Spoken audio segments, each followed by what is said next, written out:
So I bought this a few years ago and built it. It was a kit, a Japanese kit, wooden kit.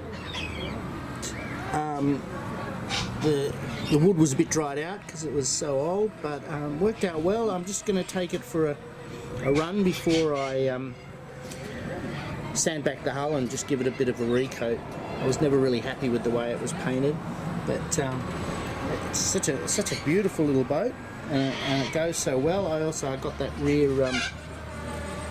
rear setup on eBay, and I just thought that just works well. Looks good.